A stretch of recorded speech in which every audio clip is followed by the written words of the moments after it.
Hello, let me walk you through the process of automated SAP NetWeaver 7.5 installation in Google Cloud Platform environment.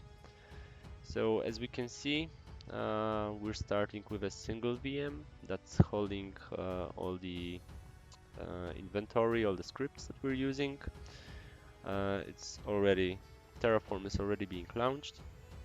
This is one of the main tools used. The other one is Ansible, but we will get to that later. So Terraform is already deploying the environment. It's setting up the disks and virtual machines. The network was already configured, but it's also automated. I just don't trigger, or I don't destroy and recreate it every time, but it can be done as well. So I think a complete set of machines is already provisioned. As you can see, we have few so-called bastion hosts. One of them is Linux-based, one Windows-based.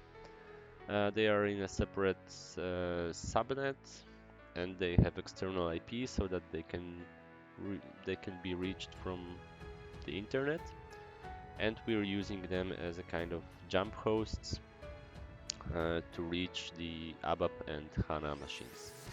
So HANA, as for HANA, we're installing HANA 1.0 still in a simplest configuration on just one virtual machine. It's in separate subnetwork, and we have another subnetwork for ABAP machines. There are actually 4 of them at the moment, but it's all configurable. So we have one central instance and 3 application instances there. So what's happening now? All the machines were deployed. I'm using the base images of CentOS operating system. So after the machines are up and running, they need to be pre-configured. Some settings have to be adjusted. File systems need to be set up, etc. So this is what Ansible is doing right now, okay? Because Terraform is calling Ansible playbooks right after it creates the environment in GCP. So once the hosts are ready from configuration perspective, HANA installation will start. I think we can already see it on the right hand side where we are connected to HANA VM4. And at the same time, there is an installation of ASCS on left hand side on central instance machine. It can be done still with HANA not responding, so that's why I'm doing it in parallel. And then central instance machine will be waiting for HANA to be up and running. Regarding HANA, after it's installed, I am downloading a backup of the database from a GCS bucket.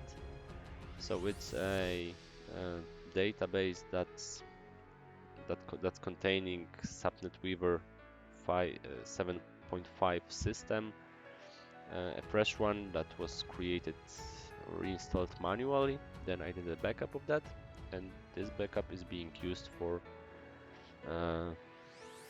this installation. So I'm downloading the backup from the bucket, and this backup is used to automatically restore HANA database. When HANA is ready, I can proceed with installing of central instance and then application instances. Everything is done automatically using unattended installation path that's supported by SAP. Okay, on the right hand side we can see that the database backup is being downloaded. As for the video, it's played at around 3 times the normal speed, so you can see the time in the lower window. It's showing that we're already after about 13 minutes. and the HANA is already installed. It is now being stopped before the backup starts to be restored. Okay, and we see that the backup is being restored. It's a really small database, about 10 gigs, so nothing serious. But it's enough as a proof of concept and to play around in the environment a little bit. The whole installation, including HANA and the restore and installation of CI takes about 28 minutes. If we take into account additional application servers, it's about 35 minutes, 33 minutes, so really great time for such an amount of work being done.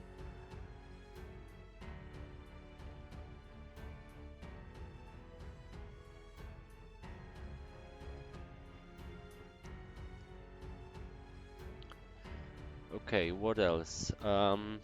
Now we will connect to a Windows machine. That's the only one restored from snapshots, so it's not configured from the bottom up. This Windows is used to connect from HANA Studio and from SAP Logon. So as we can see, HANA is already installed, and on the left hand side central instance is being installed. So now I will log into HANA Studio and just show you that database is up and running. And after a while I will also check SAP Logon, and I suppose that we will already be able to connect to the system after 20 something minutes. We will try to connect it to it still while it's being installed, but yeah, we will see. Okay, so I'm connected to HANA. The seats, the instance numbers, virtual machines, machine names and their sizes, etc. Those are all parameters that can be adjusted before the Terraform script is run, so it's quite flexible. Okay, I've tested the HANA connection. I'm already connecting to SAP system. As we can see, it's already up and running despite it's still being installed. There are still some jobs that are running at the moment, so it will be restarted once or twice, but I can already check that we have a NetWeaver system running. It's running in GCP. You will see the provider of the hardware marked as Google. Okay, let's see the jobs that are, yeah, they match the jobs that are mentioned in the installation process.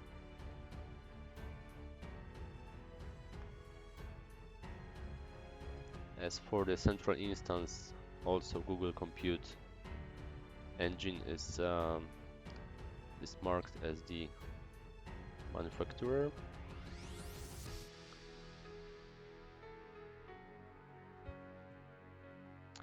And the central instance should be ready soon. Once it's done, application instances will be installation of them will be triggered. At the moment it's configured for 3 of them to be installed in parallel. What else? Because it's all automated, it's obvious, but maybe it's worth mentioning that you pay only for what you're using, right? So before we launched the script, we only paid for a small configuration machine that's containing all the stuff needed. Once we launched the Terraform script, it deploys all the infrastructure, and this is when we start to pay for all the VMs. As you can imagine, for SAP it requires some processing power. But because the installation is so fast, you can even imagine scenarios like deploying all the things. Okay, the SAP system was restarting during the installation. As you can imagine, you can imagine that even for a single tests to be done, you can deploy such thing and then destroy everything to stop paying for that. You can of course stop the whole system, and then you will still be charged for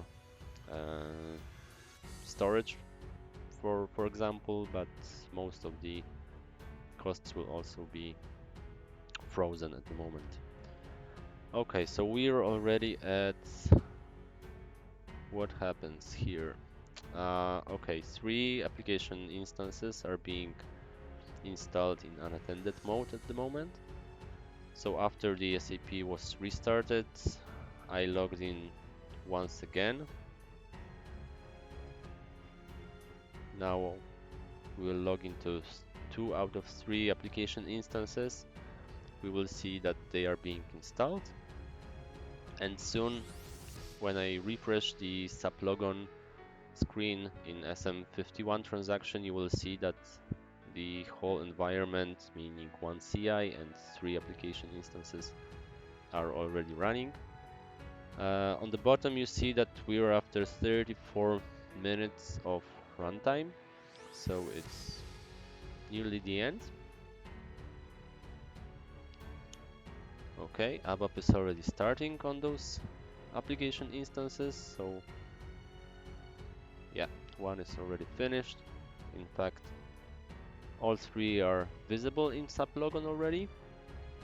I will check that additionally using SAP control. Let's switch between few of these. As you can see, you can easily move between those hosts. All of them are hosted at Google Cloud Platform.